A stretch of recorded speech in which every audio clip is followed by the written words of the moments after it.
compliqué, mais la grâce de Dieu est là. Amen. Alléluia.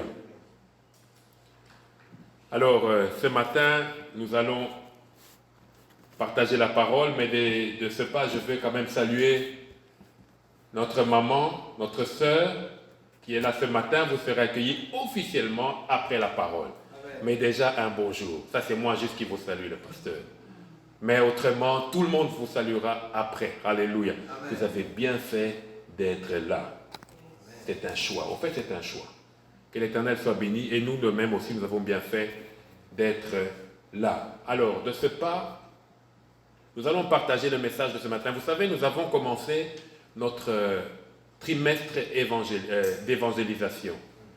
Nous étions pour la première fois en évangélisation le dimanche dernier et hier aussi le samedi, quelque part ici sur la place, comment on appelle ça, des Faveurs. Hein? Pardon? Village des Valeurs. Voilà le logisticien. Village des Valeurs. Effectivement, parce que là, nous avons trouvé des gens des valeurs. Eux ne savent pas pourquoi ils ont mis valeur, mais c'était prophétique. Et durant tout ce temps, donc de mois août, septembre, octobre, les messages aussi que je vais donner sont à caractère évangélique. Vous savez, la parole de Dieu est ce qu'elle est. Elle est la vie. Elle est une personne lui-même, c'est Christ lui-même. Mais en tant que pasteur, nous sommes tenus de donner le message de la saison et du moment pour le peuple de Dieu.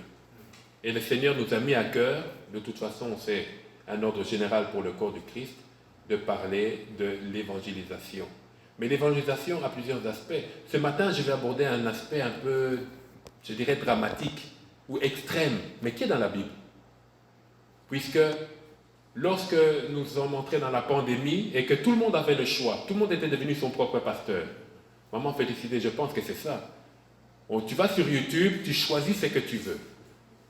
Le message de ce matin, ce n'est pas un message que tu as choisi. Oui, c'est l'écodime qui commence avec Moses l'enseignant et Gabriel, on peut dire c'est un disciple, un élève, un disciple. Ce matin, ce n'est pas toi qui choisis le message. Je me rappelle, on était tous sur YouTube. Le pasteur devient brebis. Les brebis deviennent pasteurs. Ah, ce pasteur, il s'habille bien, tu mets. L'église est bien décorée, tu mets.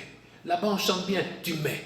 Là-bas, on parle de quelque chose que j'aime, je mets. Si tu sais que tu es impatiente et que tu vois le thème, les conséquences de l'impatience, tu zappes. C'était comme aller à Costco, à Super C. Oh, je fais la publicité. Oui, j'ai fait la publicité. Costco, Super C, Maxi, IGA, partout, vous choisissez ce que vous aimez. Dieu n'a pas prévu que nous puissions écouter les messages qu'on aime. Dieu a prévu que nous puissions écouter la parole qu'il a pour nous, pour que nous puissions vivre et prospérer. Amen. Alléluia. Ça, c'est le plan de Dieu. Mais ce matin, donc, je vais aborder un thème qui va parler de choses graves. Quand je dis graves, c'est-à-dire sur lesquelles nous devons réfléchir.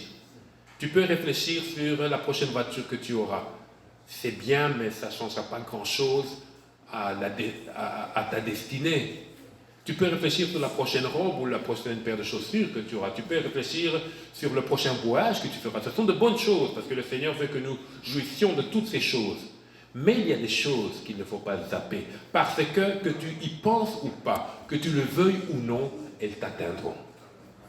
La Bible déclare ceci, ton péché t'atteindra. Mais je ne vais même pas parler du péché. Si tu mènes une vie de péché, là je parle de la pratique du péché. Quelle est la différence entre péché, le péché qui est attaché à la chair, à ton humanité, peut-être par négligence, ou bien même par défiance au Seigneur, mais tu te ressaisis directement, c'est bon, remets-toi en ordre avec le Seigneur et continue la marche. Si les gens te critiquent parce que tu avais mal fait hier, mais toi tu es en ordre avec Dieu, c'est leur problème. Mais le péché qui est pratiqué, qui est devenu une culture, qui est devenu un mode de vie, ce péché-là t'atteindra. Mais il n'y a pas que ça qui nous atteindra. À part le péché, il y a la mort. Il y a deux choses que Christ a vaincues à la croix. C'est la mort et le péché. Et la mort est l'aiguillon que le péché utilise pour maintenir l'homme dans la servitude. Ça, c'est juste l'introduction de mon message. Alléluia. Quand Christ est mort à la croix et ressuscité, Christ a vaincu quoi? On dit qu'il a vaincu le diable. En réalité, le diable avait déjà été vaincu, puisqu'il avait été précipité sur terre, dépouillé. Est-ce que vous me suivez? Le diable a été vaincu avant Christ. Mais seulement, il a vaincu la mort et le péché, qui sont des entités instrumentalisées par Satan pour maintenir l'homme dans la servitude. La servitude, ou en d'autres termes, l'esclavage. La question que je te pose ce matin, es-tu libre? Toi qui me regardes sur les réseaux sociaux, tu as bien fait d'être là. Es-tu libre? La parole de Dieu déclare que si le Fils de l'homme vous affranchit, c'est une condition, vous serez entièrement, totalement libre. Pour être libre, il faut être affranchi. Le terme affranchi, c'est un terme juridique. C'est le terme qui décrit le processus de libération d'un esclave de l'autorité de son maître. Si Jésus t'affranchit, si Jésus te détache de ce que tu retiens à la mort et au péché, tu seras, la Bible déclare, réellement libre. Certaines personnes pensent qu'être libre, c'est pouvoir faire ce qu'elles veulent. Ce n'est pas la liberté. Tu peux être enchaîné et avoir tout ce dont tu as besoin. Je me rappelle, à l'étranger, quand je faisais la mission là-bas, quelqu'un a eu des problèmes, c'était des problèmes par rapport à son statut, c'était un demandeur d'asile, et finalement, il a oublié de renouveler. C'était en Suisse. Et en oubliant de renouveler ça, l'État suisse a mis la main sur lui. Il a dit, mais monsieur, vous n'êtes plus en ordre. On l'a mis dans une prison. Mais seulement en Suisse, les prisons dans lesquelles on met les personnes, c'est comme des hôtels 5 étoiles. Et il a fait 3 mois là-bas. Et il m'a dit, pasteur, j'étais à l'aise, vous ne pouvez pas savoir. Quelle joie d'être en prison en Suisse. La télé, l'argent de poche. Et il est sorti là-bas avec un gros paquet. Il dit, mais j'aurais jamais eu ça dehors. Vous pouvez avoir tout ce dont vous avez besoin, mais vous êtes esclave. Donc, il ne faut pas seulement penser qu'on est libre parce que j'ai le droit de fumer, personne ne me dérange, quelle liberté, j'ai le droit d'aller en discothèque, j'ai le droit. Avoir le droit n'est pas signe d'être libre. Tu as seulement le droit d'avoir un peu d'espace dans ta servitude. Même quand vous attachez un chien, vous venez avec votre chien, vous allez dans un magasin, on dit non, les chiens n'entrent pas. Mais pour qu'il n'aille pas se balader dans tout le pays, vous allez l'attacher, non? Et lui sera là, tout ça. Mais il est esclave. De qui? De toi, tu es son maître. Donc, il faut être pas seulement libre, mais réellement libre. Tout ça, je suis en train de préparer le message. Peut-être que je vais donner ce message en 2 dimanches. Donc, Jésus-Christ est venu nous libérer de la mort et du péché. Et vous verrez que dans le livre d'Apocalypse, non seulement la mort est prise et est jetée dans les temps de souffle, mais la mort, c'est une entité qui existe. Hein? La mort peut venir frapper à votre porte. C'est pour ça qu'il faut se lever. Comme tu as fait là, mon frère, ma soeur, très certainement, tu as déjoué un système ou une stratégie de l'ennemi qui pouvait s'établir sur des générations dans ta vie ou dans ta famille. La mort, c'est une entité qui existe, parce que la parole de Dieu déclare que la mort sera jetée dans les temps de feu et de souffle. La mort, elle n'est pas matérielle, elle est spirituelle sans doute, mais elle sera détruite. Alléluia. Le thème de ce matin que je partage, c'est mourir une seule fois. Mourir une seule fois. Peut-être si tu pensais mourir 2 fois, sache que ce n'est pas possible. C'est une phrase que j'ai prise dans la parole de Dieu, nous allons le lire tout de suite. Nous ne pouvons mourir qu'une seule fois. Et vous verrez, dans la phrase que l'auteur des Épîtres aux Hébreux a écrite, au lieu d'écrire vivre une seule fois, il est d'écrire mourir une seule fois. C'est-à-dire qu'on peut vivre 2 fois. Amen. On peut vivre 2 fois, mais on ne peut mourir qu'une seule fois. Alléluia. Prions. Père éternel, merci pour ta parole. Merci pour ce partage, merci pour nos cœurs que tu prépares, merci pour ta révélation qui nous éclaire. Oui, la révélation de tes paroles m'éclaire, Seigneur.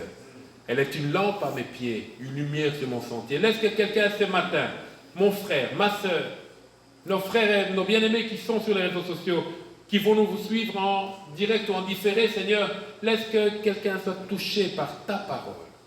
Cette parole que tu nous donnes, qui est esprit et vie. Et laisse que cette parole produise la vie dans nos vies et qu'elle nous élève dans ta présence et nous assoie dans ta présence. Seigneur, je réfute et condamne tout ce qui n'est pas de toi dans cette salle. Toute pensée, Seigneur, qui a été inculquée peut-être dans quelqu'un ce matin, qui l'a découragé. Tout événement, toute situation qui tire quelqu'un vers le bas, nous les refusons au nom de Jésus-Christ. Éternel, nous établissons ton royaume dans nos vies ce matin. Même si nous ne comprenons pas tout, mais toi tu comprends tout. Même si nous ne voyons pas tout, mais toi tu vois tout. Même si nous n'entendons pas tout, toi tu entends tout. Seigneur, accomplis ta parole. Nous te recommandons, nos bien-aimés, qui ne sont pas là ce matin, parce que quelqu'un travaille, parce que quelqu'un a fait ceci, a fait cela. Nos maris, nos conjoints, nos enfants, nos parents, nos amis, nos frères et sœurs, nos connaissances, tout à toi, pour toi et en toi, dans le nom de Jésus-Christ. Amen. Amen. Alors le message de ce matin, c'est mourir une seule fois. Quand j'ai relu ce verset, je me dis, mais l'auteur n'a-t-il pas fait une faute? Alors nous allons lire la parole de Dieu. Il y aura plusieurs autres versets que nous lirons aussi. Mais pour ça, si vous pouvez, mettez-vous debout et nous allons lire la parole de Dieu. Nous faisons cela, c'est pour honorer Dieu, vous savez.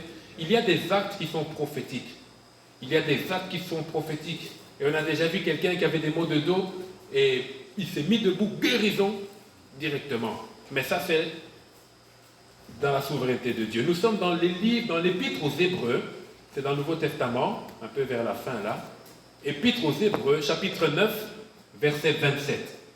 Épître aux Hébreux, chapitre 9, verset 27. C'est une lettre que l'auteur a destinée aux Hébreux qui se trouvaient en Israël, à Rome. Épître aux Hébreux, chapitre 9, verset 27. Il dit beaucoup de choses. Il dit beaucoup de choses dans cet épître, mais nous n'allons lire que ces versets-là. Une épître, c'est un livre qui enseigne, qui parle de la doctrine, qui encourage, alors que les évangiles, elles, nous parlent de la vie, de l'œuvre et de l'œuvre de Jésus-Christ. Alors, lisons ensemble Hébreux chapitre 9, verset 27. 1, 2, 3. Et comme, lisons ensemble, 1, 2, 3. Et comme il est réservé aux hommes de mourir une seule fois, après quoi vient le jugement.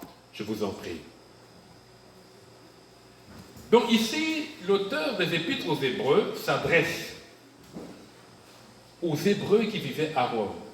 Pourquoi l'Épître aux Hébreux a-t-il été écrit? Il se passait que les Hébreux, vous savez, le terme hébreu vient du terme Héber, qui est dans la lignée d'Abraham, les Hébreux. C'est un descendant de... comment il s'appelle? Isaac. Les Hébreux. Héber, ça vient de là. L'Épître aux Hébreux a été écrit pour encourager les Juifs qui se trouvant, disons, les Juifs convertis, donc qu'on appelle aujourd'hui les Juifs messianiques. Hein. Vous savez, il y a des Juifs qui sont chrétiens, on les appelle les Juifs messianiques. Cet épître a été écrit pour les encourager à garder la foi. Pourquoi? Parce que lorsqu'ils se convertissaient à la foi, ils étaient chassés de la synagogue, à la foi chrétienne.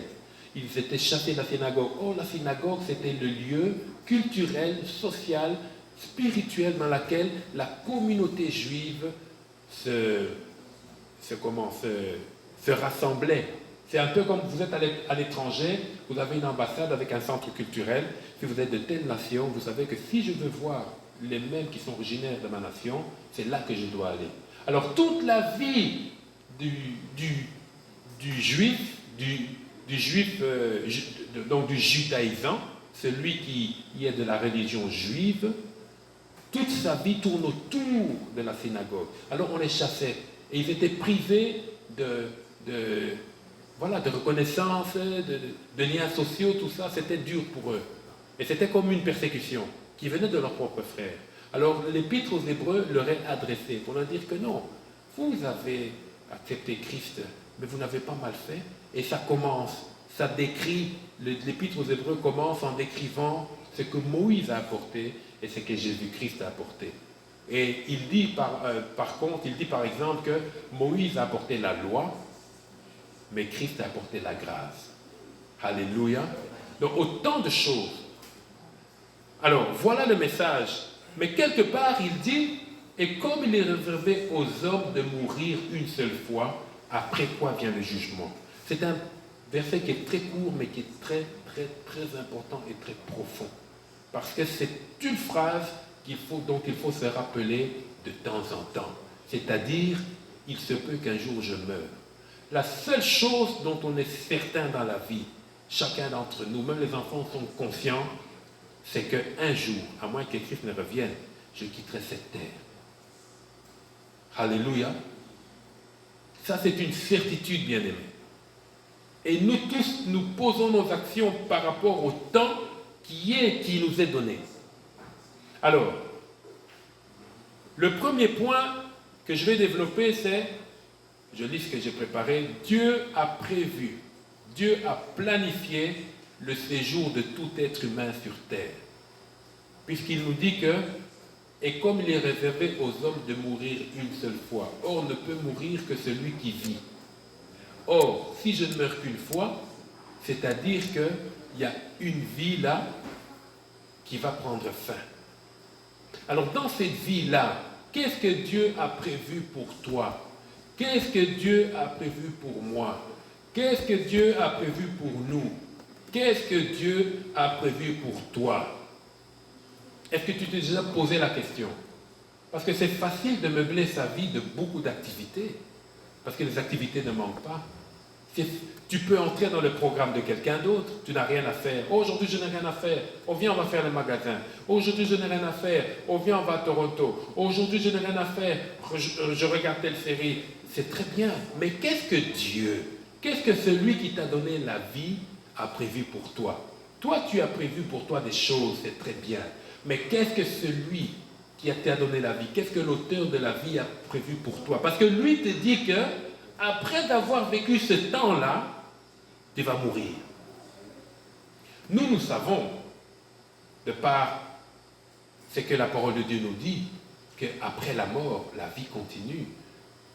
Quand je parle de la mort, c'est le départ de cette tente. L'apôtre Pierre considère son corps comme une tente qu'il va quitter pour aller se reposer dans la présence du Seigneur.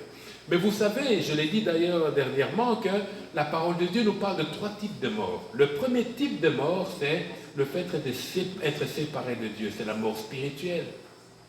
Ne pas connaître Dieu, tu es mort spirituellement. Tu respires, tu vis, tu manges, tu vas au McDo, mais tu es mort spirituellement. Le deuxième type de mort, c'est la mort physique. Ici, l'auteur des épîtres aux Hébreux nous parle de la mort physique. Et le troisième type de mort, nous le verrons à la fin, c'est la mort éternelle. Tu meurs dans le péché, tu meurs sans être sauvé. Et nous verrons quelle est la fin de tous ceux qui mourront sans avoir fait alliance avec le Seigneur. Alléluia. Donc, bien-aimé, qu'est-ce que Dieu a prévu et planifié pour toi? Le secret de la réussite en Christ, c'est d'entrer dans le plan de Dieu. La question que je te pose ce matin, que je me pose régulièrement, suis-je dans le plan de Dieu? Le plan général et le plan particulier. Le plan général, c'est le plan de l'Église, c'est être sauvé et servir le Seigneur. Le plan particulier, c'est est-ce avec cette personne que je dois me marier? Est-ce ce travail que je dois faire?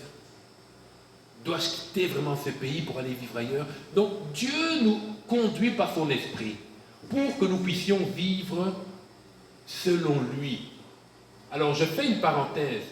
Dieu ne nous prédestine pas de manière à nous faire fonctionner comme des robots.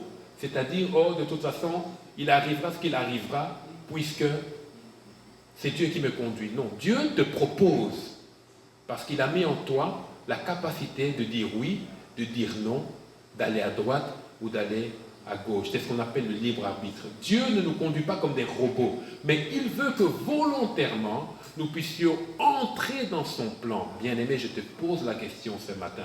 Ce matin, c'est un message grave. Es-tu dans le plan de Dieu? Si tu es dans le plan de Dieu, le Seigneur va tout te faciliter. Si tu es devant une difficulté, lui-même sera le garant d'ôter le problème devant toi. Parce que c'est lui qui te fait entrer dans son plan. Mais si tu n'es pas dans le plan de Dieu, il y a certaines choses, la grâce est là bien sûr, mais il y a certaines choses, certaines conséquences que tu devras porter durant un temps, avant que Dieu les enlève, s'il les enlève. Alléluia. Je donne un exemple. Je prends je sais, moi, par exemple, je suis pasteur, le Seigneur m'envoie ici au Canada, je prêche. Sur un coup de tête, je dis, je vais au Brésil. Le Seigneur n'est ni dans cette affaire, le Saint-Esprit n'est ni dans cette affaire. Je vais aller, il ne m'empêchera pas parce que j'ai le choix de lui obéir ou de lui désobéir. Je vais au Brésil, je commence à prêcher là, il y aura peut-être des miracles. Mais à un moment donné, quand les choses n'iront pas, le Seigneur ne se portera pas garant parce qu'il dira, mais mon fils, où es-tu? Pourquoi es-tu là alors que moi je te veux là-bas? C'est ce qui s'est passé dans la vie de Jonas. Si jamais tu te rends compte que tu es sorti du plan de Dieu, n'aie crainte, la miséricorde de Dieu est agissante. Dans sa sagesse, il fera en sorte que tu puisses rentrer dans son plan sans casse. Amen. Parce que toi, quand tu veux corriger quelque chose à cause de ton humanité, je pourrais dire moi, quand je veux corriger quelque chose à cause de mon humanité, nous allons faire les choses selon notre sagesse. Et souvent nous cassons. Nous allons casser une relation, nous allons casser quelque chose, nous allons casser un travail, mais Dieu sait comment restaurer, réparer ce que nous avons mal amorcé. Alléluia. Donc c'est une question. Qu'est-ce que Dieu a prévu dans ta vie? Qu'est-ce que Dieu a planifié dans ta vie? Le seul moyen de connaître ça, il faut demander. Et nous n'avons pas d'excuse pour dire que non, je suis dans cette affaire, je ne sais plus comment faire. Nous n'avons pas d'excuse pour dire Seigneur, je suis trop âgé. Nous n'avons pas d'excuse pour dire Seigneur, je ne sais faire que ça. Non, Dieu est fidèle. Rappelez-vous, il s'est révélé à David à 17 ans pour aller tuer Goliath et il s'est révélé à Abraham à 90 ans. L'âge n'a aucune importance pour le Seigneur. Si les gens trouvent que tu n'es pas assez grand, pas assez beau, pas assez jeune, pas assez vieux, ça c'est leur problème. Moi je sais que Dieu est avec moi. Il est avec tout celui et tous ceux qui se tiennent avec lui.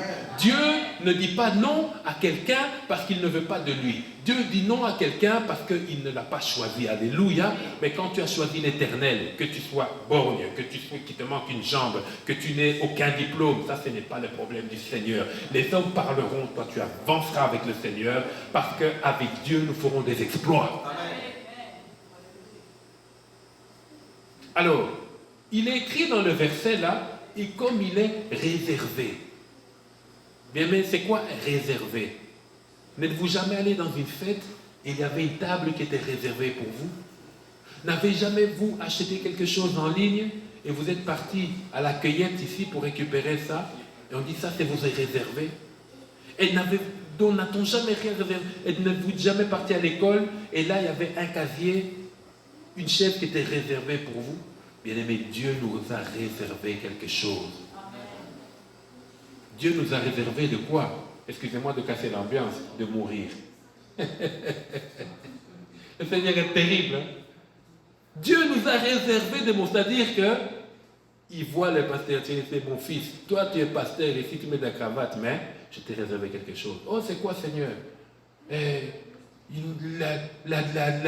La dernière voiture parce que 4x4 l'hiver arrive, ou bien un nouveau condo, ou bien une maison avec piscine.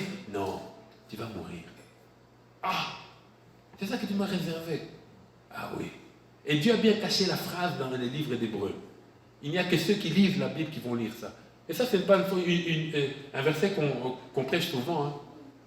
Vous aurez des maisons, vous êtes... D'accord, mais Dieu t'a réservé. De quoi? De mourir. C'est vrai, Seigneur. Et puis, il dit bien une seule fois. Donc, c'est-à-dire, tu n'auras pas l'occasion de reprendre ta vie sur terre sous cette forme-là. Donc, je ne peux pas rater. Bien-aimé, es-tu en train de rater? ou de réussir ta vie? Et quels sont les critères qui peuvent te rassurer que tu rates ou que tu réussis? Le premier critère, c'est la parole de Dieu. Le deuxième critère, c'est la direction du Saint-Esprit. Et le troisième critère, c'est la paix du cœur. Et le quatrième critère, ça peut être le témoignage des hommes. Mais les hommes souvent se trompent. Donc quand on voit sur les réseaux sociaux, les millionnaires, il a fait ceci, il est à moitié nu dans une Cadillac, dans une Rolls, il a réussi sa vie, regardez, hein, son tapis, ce sont des billets de dollars. Est-ce qu'il a réussi sa vie? Il n'y a qu'à la fin qu'on sait si on a réussi la vie. L'apôtre Paul dit, j'ai combattu le bon combat, mais il n'a pas dit ça au début de son ministère. Il était en prison, il savait qu'il allait partir. Es-tu en train de réussir ta vie? Regarde la parole de Dieu et observe ta vie par rapport à la parole de Dieu. Es-tu en train de réussir ta vie? Prie, demande au Seigneur, suis-je en train de réussir ma vie? Es-tu en train de réussir ta vie? Pourquoi est-ce qu'il faut se poser la question? Parce que tu n'auras pas l'occasion de recommencer cette vie-là. Dans la coiffure que tu fais aujourd'hui, là, c'est celle que tu feras aujourd'hui. Même si tu la fais demain, ce sera différent. Il y aura un cheveu qui sera différent.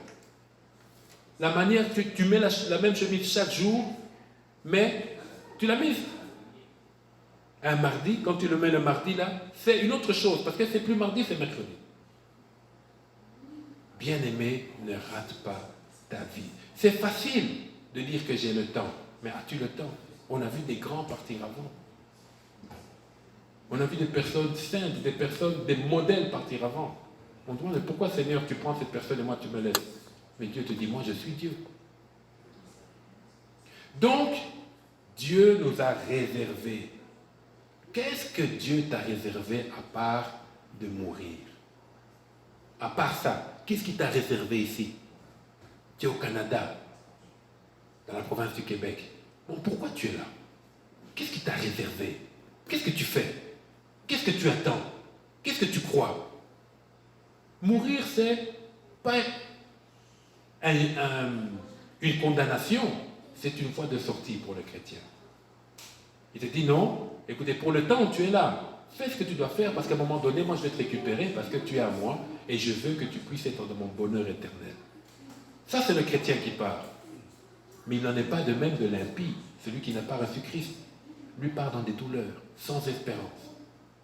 Alléluia. Alors toi-même, tu vas répondre à cette question. Qu'est-ce que Dieu t'a réservé au cours de ton voyage sur terre? Parce que sur terre, c'est un voyage. Ce qui a d'importance aujourd'hui n'a pas d'importance. J'étais étonné de voir que certaines personnes sur terre, et gloire à Dieu pour ça, ne sont pas satisfaites d'avoir le mieux qu'ils pouvaient avoir à un moment donné. C'est-à-dire, quand tu as un besoin, et que ce besoin-là est exaucé, par exemple, le premier de l'année 2022, le premier de l'année 2023, le 1er janvier par exemple 2022, le 1er janvier de l'année 2023, l'exaucement que tu as en 2022 devient désuet. Alors tu verras l'autre, il achète la voiture la plus chère du monde en 2022. Et en 2023, il est plus satisfait de cette voiture, il doit acheter autre chose. Bien-aimé, il n'y a rien qui puisse donner la paix sur terre, sinon le prince de paix lui-même. Moi, je ne suis pas contre la prospérité matérielle parce que Dieu promet ça. Il dit à Abraham, je rendrai ton nom grand et je ferai de toi une source de bénédiction. Ça, c'est bon. Mais si nous mettons notre joie, si nous mettons notre foi, si nous mettons toutes nos actions dans ça, alors là, nous n'avons rien compris. Parce que la veste, le costume que j'achète hier, le lendemain, je vais vouloir acheter autre chose. Et vous vous retrouvez avec des tas de choses, et puis même vous commencez à donner. Des choses pour lesquelles vous avez économisé 3 ans, 3 mois, 3 jours. Après, vous donnez. Ça n'a plus de valeur. Ce n'est pas que ça n'a plus de valeur, mais à vos yeux, ça n'a plus de valeur. C'est-à-dire, c'est vous-même, vous êtes en train de donner une échelle de valeur à ce que vous pensez à ce qui est important et ce qui n'est pas important. Alors, qu'est-ce que Dieu t'a réservé sur terre? Bien-aimé, réponds à cette question. Toi-même réponds. À partir de ça, tire tes conclusions. Moi, je ne peux pas savoir parce que chacun de nous a sa révélation du Seigneur. Mais ce qui est vrai, c'est que le Seigneur veut que nous puissions être heureux sur terre partir rassasié de jour, c'est-à-dire vous avez vécu une vie merveilleuse, vous disiez Seigneur, non, Seigneur, tu m'as fait du bien, maintenant je vais rentrer à la maison. Et ça, c'est la vie du croyant. Deuxième point, on ne peut mourir qu'une fois. Mais tiens, ici c'est la mort physique, comme je l'ai dit, parce que on peut mourir physiquement et vivre éternellement en Christ, comme on peut mourir physiquement et mourir éternellement dans ce qu'on appelle communément l'enfer. Le terme biblique, c'est les temps de feu et de soufre. Au fait, l'enfer décrit dans la Bible, dans le livre d'Apocalypse, c'est un étang où il y a du feu et du soufre. Étang de feu et de soufre. Le terme enfer a été tiré sur le plan historique du terme Géhenne, la Géhenne. La Géhenne, c'était quoi? La Géhenne, c'était une vallée en dehors d'Israël. Ça existe, hein, la Géhenne. C'est une vallée en dehors d'Israël où ils jetaient tous les déchets. Vous voyez, il n'y avait pas tout le système de recyclage à l'époque. D'où il y avait un endroit en Israël qu'on appelait la Géhenne. On jetait tous les déchets. Et comme il y avait le système de putréfaction, de pourriture, tout ça, qu'est-ce qu'ils faisaient? Ils mettaient le feu. Et alors, le feu brûlait en tout temps. Vous comprenez? Et c'est de là que vient le terme Géhenne. Ainsi, l'image qu'on a de l'enfer, c'est un endroit où le feu brûle en tout temps, d'où éternellement. Mais le terme biblique, c'est les temps de feu et de soufre. Donc, c'est-à-dire, c'est un endroit comme un étang, mais il n'y a pas d'eau.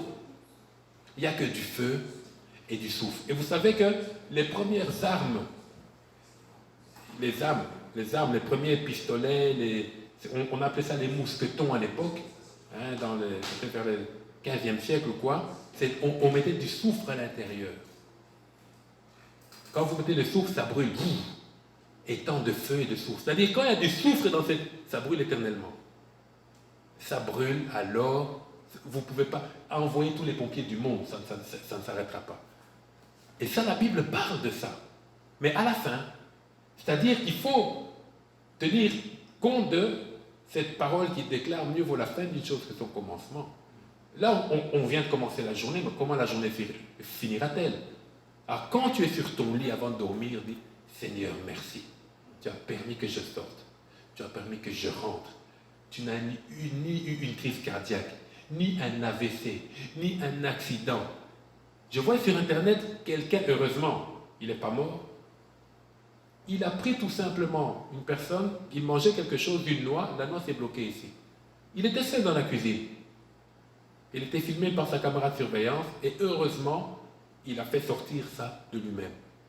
Moi, un jour, je me rappelle, je ne sais pas si vous vous rappelez, pour manger des frites à la maison à Bruxelles, et puis mon truc, la frite s'est bloquée ici, je n'avais plus à respirer.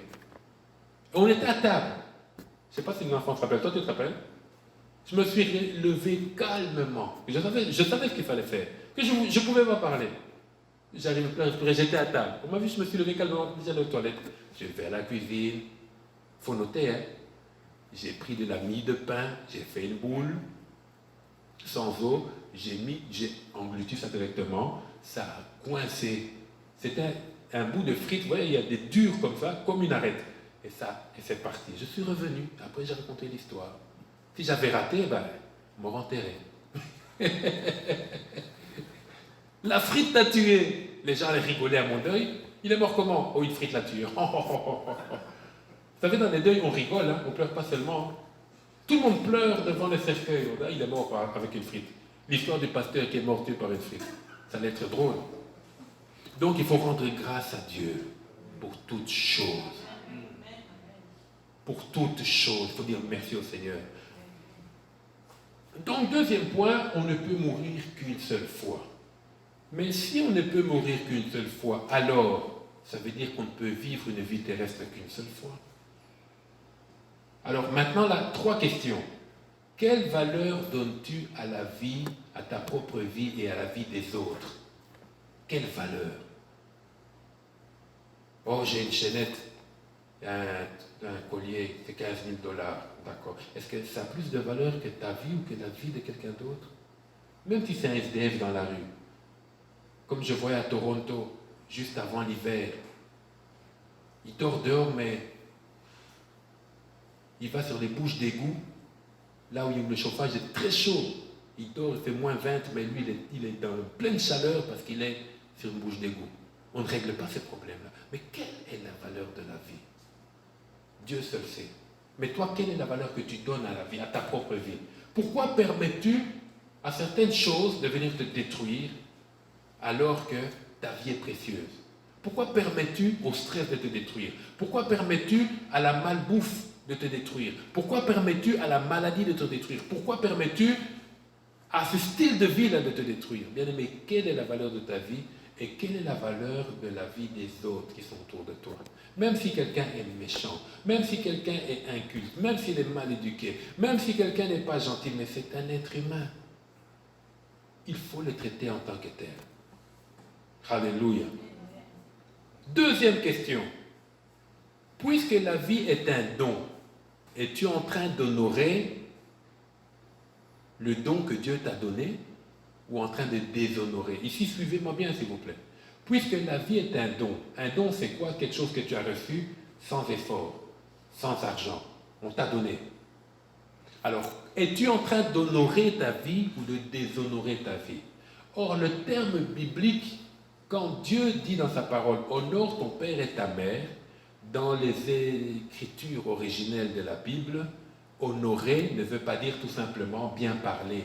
Parce que bien parler sans faire un geste, ça n'a aucune valeur. Honorer, ça veut dire donner. Quand on dit honore ton père et ta mère, ça veut dire donne. Donne. Ton parent a besoin de quelque chose. Oui, mais quand j'étais jeune, il n'a pas fait ça pour moi. Oui, mais maintenant, si tu veux honorer Dieu, donne à ton père, donne à ta mère. Alléluia. Et toi, es-tu en train d'honorer ta vie? Es-tu en train de donner à ta vie? Qu'est-ce que tu donnes à ta vie? Qu'est-ce que tu lui donnes? 3 paquets de cigarettes par jour. Qu'est-ce que tu lui donnes? Tu lui donnes un cancer. Alléluia.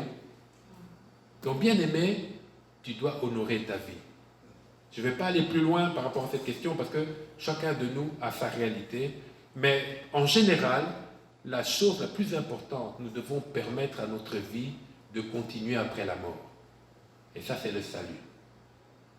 Donc, si tu es sauvé, tu as déjà fait le pas. Mais si ce n'est pas le cas, en tout cas, mon frère, ma soeur, je t'en supplie, fais-le ce matin parce que donne-toi l'occasion de vivre après la mort. Parce que la mort, certains philosophes disent que c'est un anéantissement. La Bible ne dit pas ça. Il y a des choses après la mort. Nous devons rendre des comptes après la mort. N'oublions pas ça. Donc quand tu viens à l'église, ne viens pas seul. Parce que nous devons rendre des comptes après la mort. Après la mort, ceux qui sont morts en Christ, nous allons nous retrouver aux noces de l'agneau et recevoir nos récompenses. D'autres auront plus, d'autres auront moins, d'autres n'auront rien parce qu'ils ont été sauvés comme à travers le feu. C'est-à-dire, au dernier moment, ils se sont repentis et voilà. Ils sont là, dans l'éternité. Ceux qui ont servi le Seigneur, ceux qui ont honoré Dieu, Dieu seul a son échelle de valeur. Ne pensez pas que le prédicateur aura plus que celui qui est assis. Non, Dieu seul sait. Il y a des prédicateurs qui ont des vies plus compliquées que les fidèles. Ça, Dieu seul sait. Le prédicateur n'est pas plus grand, celui qui prêche n'est pas plus grand que celui qui écoute. Tous devant Dieu, nous sommes égaux. Mais le croyant sera récompensé avec une bénédiction. Mais le non-croyant, nous le verrons tout à l'heure, ce sera une rétribution. C'est différent. Une bénédiction, quelque chose qui te valorise, qu'une rétribution, un jugement. La dernière question du point 2, et puis je termine avec le point 3, je ne développe pas, c'est juste une exhortation. Combien de pourcentage as-tu de réussir d'abîmer ta vie? Tu as combien de chances d'abîmer ta vie? Je donne un exemple. Un jour, avec le véhicule, j'étais avec une tante à Bruxelles. On était parti la chercher là où elle habitait. J'ai fait une fausse manœuvre. Moi, au volant, je lui demande, le garage était tellement serré, je lui dis guide-moi. Elle m'a guidé à sa manière. J'ai fait le mouvement. Moi-même, j'ai froissé toute la portière arrière du véhicule. Elle dit, ton véhicule. Je dis, mais t'inquiète pas, c'est mon véhicule, c'est moi qui l'ai froissé. Moi, je n'étais pas inquiet. C'est d'ailleurs une vieille voiture. Alléluia. Amen. Donc combien as-tu de chances d'abîmer ta vie? Bien-aimé, il faut peu de choses pour abîmer sa vie. Il faut tellement peu de choses. Je ne vais pas entrer dedans, mais Dieu peut nous aider à ne pas abîmer nos vies. Dieu peut nous aider à nous fortifier, à nous équilibrer. Il faut trouver son équilibre en Christ. Et ne permet pas à une situation extérieure de venir te faire du mal, de te pousser toi-même à te faire du mal. Je donne un exemple. Je donne un exemple. Tu es là. Tu viens de commencer une affaire. Tu es là. Tu as un projet. Quelqu'un vient te critiquer. Quelqu'un en qui tu avais confiance. Tu entends ces critiques et par colère, tu dis, bon, si c'est comme ça, je ne fais plus. Mais non. Ce que tu voulais faire, c'était dans ton intérêt, c'était dans la volonté de Dieu, ça va être une bénédiction pour toi. Ce n'est pas parce que quelqu'un apporte quelque chose qui te met dans un tel état que tu dois prendre cette arme-là et te blesser toi-même. Alléluia. Est-ce que vous me comprenez? Donc, tu ne dois pas être conditionné par le mauvais comportement de quelqu'un. La personne s'est mal comportée, d'accord. Ou bien tu es dans un travail, tu as un responsable qui te pourrit la vie. Mais d'accord, mais ça ne veut pas dire que tu dois quitter le travail. Au moins prie pour que lui parte, mais que toi tu restes. Alléluia. Parce qu'il ne faut pas partir avant le temps de Dieu. Il ne faut pas aussi rester après le temps de Dieu. Alléluia. Donc, combien as-tu de pourcentage d'abîmer ta vie? Alors maintenant, le troisième point, on nous parle ici du jugement. Et là, c'est un peu plus long, je vais lire. Il me reste 15 minutes.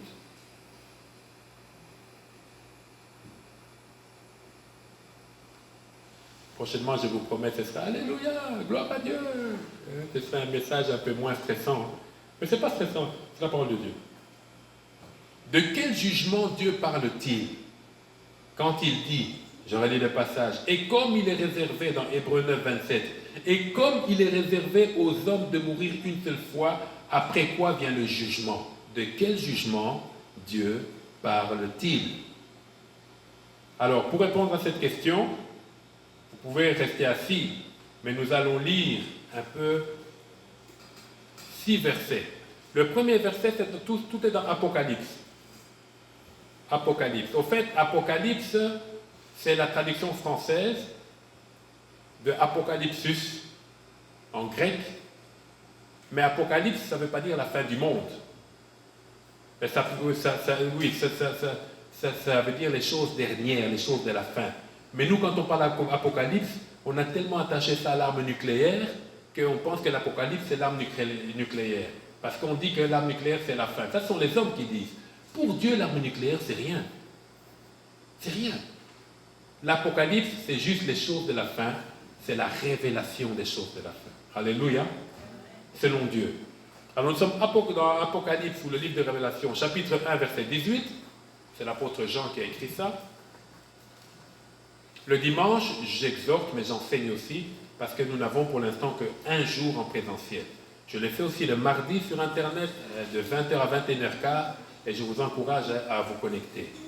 Apocalypse, chapitre 1, verset 18. Alors, Papa Alexis, tu vas lire, si tu veux bien. Tiens, micro. Tu vas lire tous les versets. Donc, Papa Alexis, je t'en prie. Apocalypse 1, verset 18. Tu n'as pas de lunettes, c'est bon. Ok. Apocalypse 1, 18 dit, écrit à l'ange de l'église de Thyatire. Non, Apocalypse 1, 18. 1, 18, oui. Oh, désolé. Oui, c'est pour ça. Désolé, je lisais 2, 18. Je me demandais si tu avais tes lunettes ou pas. Et le vivant. Et c'est ça? C'est bien ça?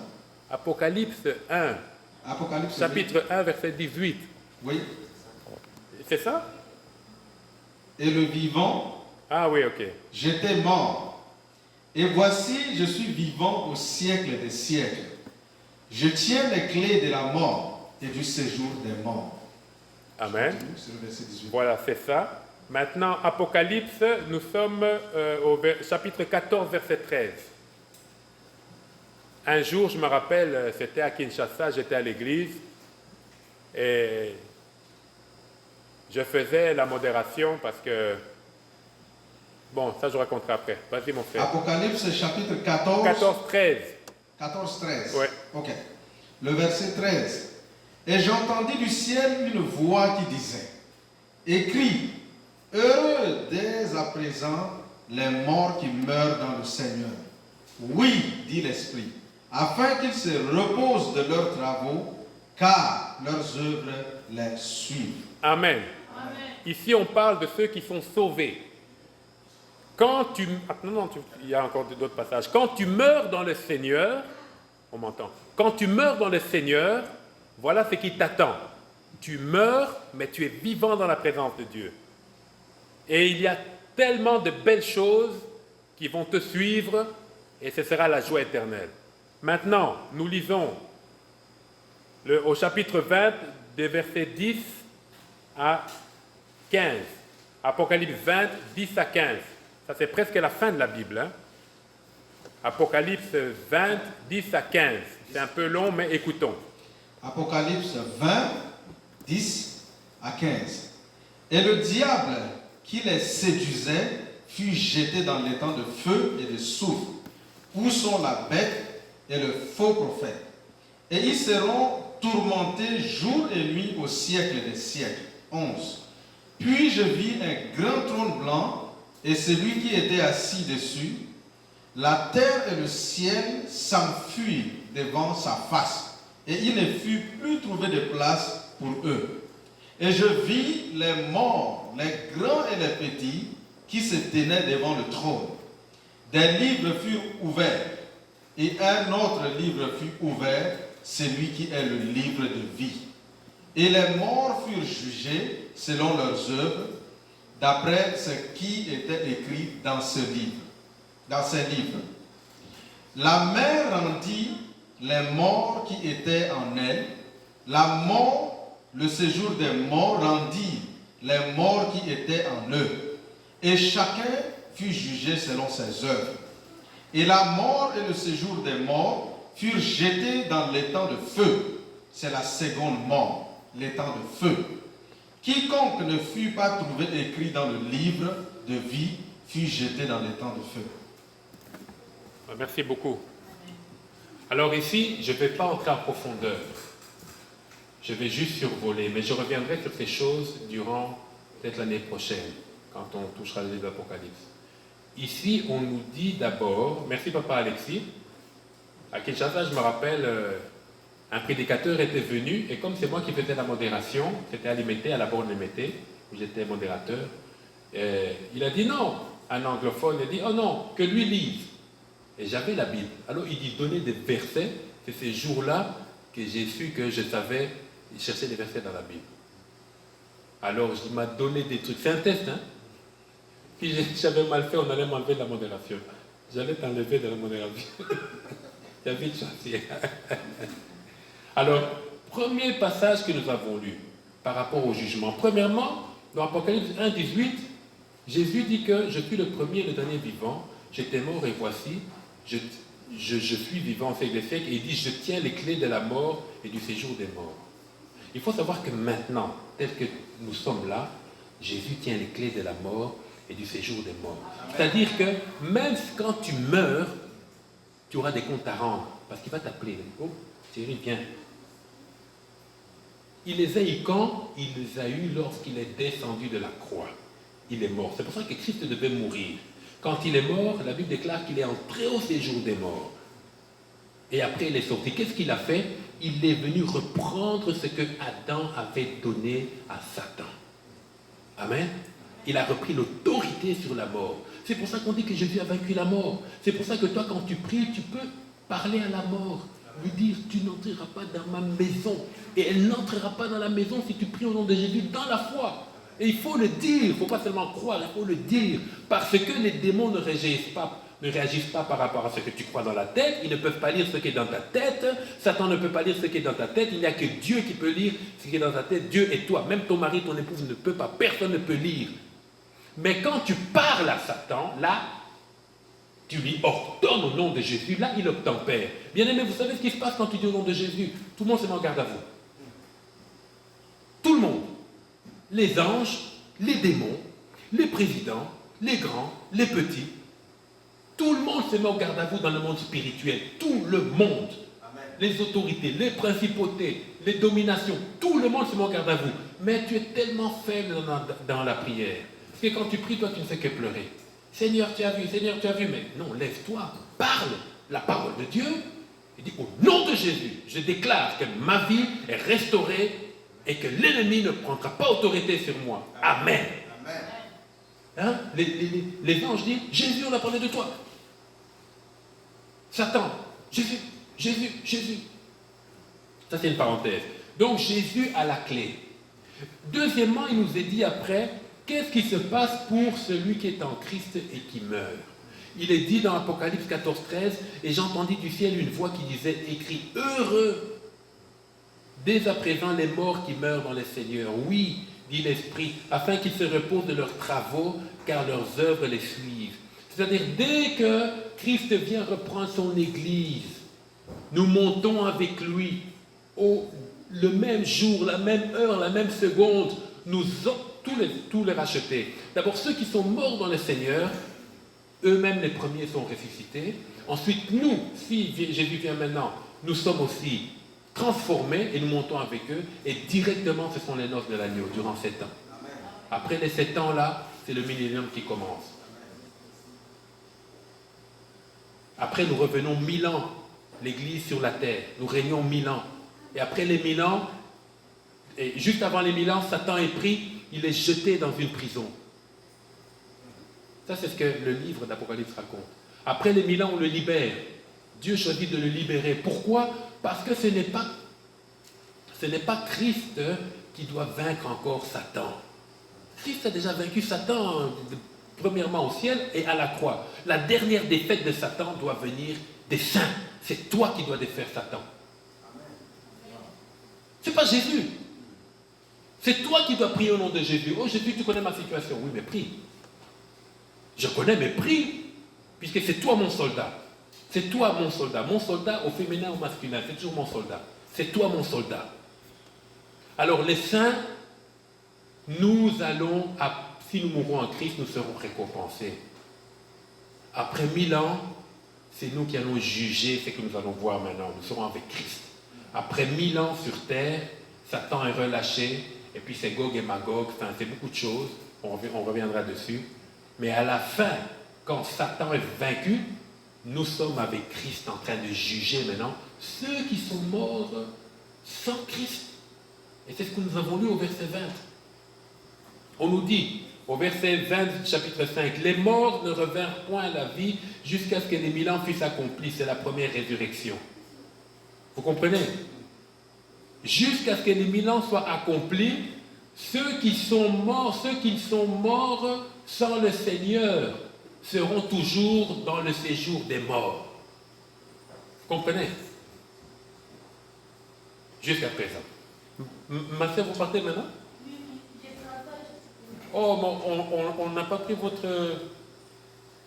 Allez. Ok, mon épouse vous accueille même dehors là-bas et puis moi je termine mon message. Je termine à cœur. À cœur. C'est pas facile. Hein? Chérie, prends ses coordonnées pour dimanche prochain. Alors. Donc, les morts, je termine mon message. Ceux qui sont morts sans Christ, eux ne vont pas ressusciter en même temps que ceux qui sont morts en Christ. Eux, ils vont ressusciter 1000 ans après. C'est ce que dit la parole de Dieu. Et ils ressuscitent maintenant pour être jugés. Amen. Ils ressuscitent pour être jugés.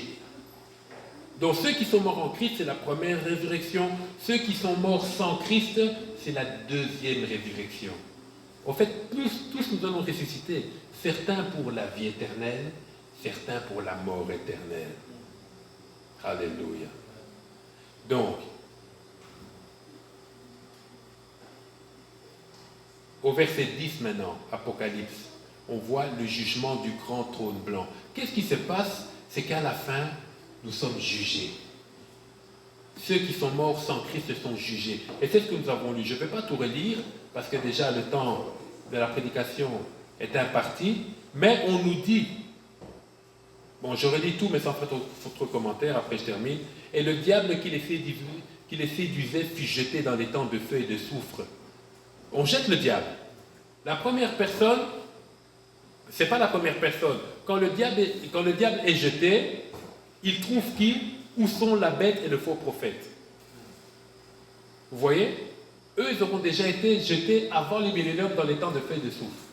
Et je vous rappelle que la bête et le faux prophète, ce sont des hommes. Les deux, là, ce sont des hommes. Ensuite, le diable les suit. Puis je vis un grand trône blanc, et celui qui était assis dessus, la terre et le ciel s'enfuirent devant sa face, et il ne fut plus trouvé de place pour eux. Ensuite, le tribunal de Christ se met pour juger qui? Les impies, les hommes qui sont morts sans Christ. Le diable, lui, n'est pas jugé parce qu'il est déjà jugé. Le diable a été jugé depuis le fait qu'il a été précipité depuis l'éternité, depuis la présence de Dieu. Il est déjà condamné, le diable. Certains disent, oh mais Dieu est tellement bon qu'il va pardonner le diable. Le diable ne peut pas être pardonné. Il ne peut pas, c'est pas possible. Pourquoi est-ce qu'il ne peut pas être pardonné? Pourquoi est-ce que Dieu n'a pas pardonné le diable et il a pardonné Adam et Ève? Parce que Adam et Ève ont été trompés. C'est-à-dire, eux, leur innocence a été trompée. C'est comme un enfant. Tu lui donnes 100 $ et puis toi tu viens sur l'enfant 100 $, tu lui dis, oh écoute, je vais te donner un billet qui est plus beau. Tu lui donnes les nouveaux billets de 10 $ là, et tu prends le vieux billet de 100 $. Mais tu l'as volé. Et l'enfant a été trompé. Même si les parents voient, mais où est mon billet de 100 $? Oh non! On l'a trompé. Ah bon, laisse seulement. Mais Satan, lui, n'a pas été trompé. Il était là, il a vu la gloire qu'il prenait pour donner à Dieu. Il a dit, mais cette gloire, pourquoi je ne garde pas ça pour moi-même? Il a voulu garder ça pour lui-même. Parce que vous savez que les anges n'avaient pas la connaissance de Christ avant que Christ soit révélé. C'est ce que la Bible nous montre.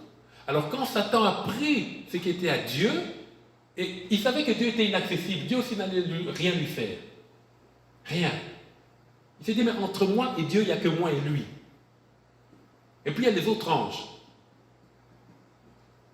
Et c'est lorsque maintenant Dieu a parlé pour, comment dirais-je, précipiter Satan, mais qui a parlé? Mais c'est Jésus. C'est là que Satan a vu le Fils, Lucifer. Le Fils s'est manifesté, il a dit, ah, il y a quelqu'un d'autre. Oui. Parce que quand vous voyez au commencement, on nous parle du Saint-Esprit. On dit que le Saint-Esprit se mouvait au-dessus de la terre. Mais le Saint-Esprit, avant que la terre soit créée, il était où? Jésus, avant que la terre soit créée, il était où? Mais ils étaient... Donc c'est un Dieu qui se manifeste en 3 personnes. Alors quand Satan a voulu faire son trafic là, l'orgueil se trouvait en lui, c'est à ce moment-là que Jésus s'est manifesté. Et il a vu que donc, il y a un autre Dieu, une autre personne en Dieu. Et quand il est tombé sur la terre, il a vu qu'il y avait encore une autre personne en bas. Dieu inaccessible, le Fils, la parole manifestée, et le Saint-Esprit qui prend la parole et qui agit selon la parole. Alléluia. Alors pour finir le message, on voit que, et je vis les morts, les grands et les petits, dont tous les impies qui se tenaient devant le trône. Des livres furent ouverts et un autre livre fut ouvert. Celui qui est le livre de vie. Donc le livre de vie, c'est le livre dans lequel tous les noms de ceux qui sont sauvés est écrit. Si tu es dans le livre de vie, comme tu es là, en Christ, tu es sauvé. Alors, Dieu, comme il est juste, il ne fait point exception de personne, il ne va pas vous condamner. Non, et vous-même qui êtes avec lui pour venir juger, il ouvre tous les livres. Il commence par le livre de vie. Thierry, tu es là. Iliane, tu es là. Félicité, tu es là. Alexis, tu es là. Nathan, tu es là. Thierry, Gabriel, tout ça. Moses, Rupert, Sandra. Il commence par là. Ok, ça va. Donc parmi nous, il n'y a aucun qui doit aller là-bas. N'est-ce pas? Ensuite, il ouvre tous les autres livres. Les livres des discothèques, les livres des violences, les livres du vol, les livres de l'impatience, le livre de la méchanceté, le livre de la destruction. Il ouvre tout ça et il cherche ton nom. Et ton nom est à gauche, à droite. Ah, ok, passe à gauche. Mais qu'est-ce que tu vas dire là-bas? Bien aimé, ça c'est ce que la Bible dit. C'est pas ce que moi j'invente, c'est écrit. Vous pouvez relire ça encore. Et d'ailleurs, c'est un message qu'il faut écouter même 10 fois ou 100 fois. Alors, et les morts furent jugés selon leurs œuvres, d'après ce qui est écrit dans ces livres. Tout est écrit, hein. Et hier, quand je venais à l'évangélisation, j'ai donné un flyer à 2 jeunes, des jeunes là, ils venaient du sport, bien bâtis là. Il était marqué, votre vie est enregistrée. Je leur donne ça. Il faut voir comment ils ont rigolé. Et ils ont pris quand même le flyer par compassion. Ils ont rigolé. Je leur ai dit, alors ils rigolaient, je leur ai dit, vous savez, je suis pasteur. Et je leur ai dit, votre avenir est dans ce que je vous ai donné. Ils ont rigolé comme s'ils avaient... Ils ont rigolé, ils sont partis. En plus, j'étais avec ma petite voiture rouge, là, ils m'ont vu, ils ont dit, ah, regarde. La voiture attestait que c'était n'importe quoi, ce que je leur racontais, quoi. Si j'avais au moins une Ferrari décapotable. Mais Dieu n'a pas prévu qu'on soit sauvé par ça. Ensuite, il est dit, les morts rendit les morts qui étaient en elle. La mort et le séjour des morts rendirent les morts. Bon, Jésus qui a la clé, il libère maintenant tous les morts. Ah, bon, ça je dirai un autre jour. Et chacun fut jugé selon ses œuvres. Et la mort et le séjour des morts furent jetés dans les temps de feu. C'est la seconde mort, les temps de feu. Donc on ne peut mourir qu'une fois sur terre, mais une deuxième fois dans l'éternité. Et il est écrit pour terminer, quiconque ne fut pas trouvé écrit dans le livre de vie fut jeté dans les temps de feu. Donc tous nous sommes dans des livres, mais es-tu dans les livres de vie? Si tu es dans les livres de vie, tu ne peux pas te retrouver ailleurs. C'est impossible. Oui Seigneur, mais j'avais avorté. Tu es dans le livre de vie? C'est bon. Oui Seigneur, mais j'avais volé à telle époque, j'étais ceci. Tu es dans le livre de vie? C'est bon. L'essentiel c'est d'être en ordre avec Dieu. Dieu ne regarde pas toute notre vie. Il regarde notre justice. Es-tu dans le livre de vie? Je n'ai jamais volé, mais tu n'as jamais accepté Christ. Mais tu es dans un livre, le livre de l'incrédulité. Vous savez, c'est comme le livre de recettes, hein, il y a plusieurs pages. Le livre au fait, c'est une Bible éternelle. Dans le livre, la Bible, il y a 66 livres. Là, il y a les vols, les mensonges, l'adultère, ce genre de choses. Si tu es là, tu seras jeté. Le faux prophète, l'antéchrist, le diable, la mort, les impies et toi. Alléluia. Amen. Nous allons prier et dire merci au Seigneur pour sa parole, mais que chacun médite cette parole et surtout que nous puissions tirer les leçons, mourir une seule fois. Alors, levons-nous, prenons 5 minutes pour prier. Ensuite, Maman Liliane viendra pour les communiquer et nous aurons fini. Prions. Pour l'offrande aussi. Seigneur, merci pour ta parole. Parle-nous, Seigneur. Parle-nous encore alors que nous rentrons dans nos maisons. Parle-nous encore alors que nous marchons avec toi. Parle-nous encore alors que nous évoluons vers toi. Seigneur, glorifie-toi. Nous voulons te célébrer, te bénir.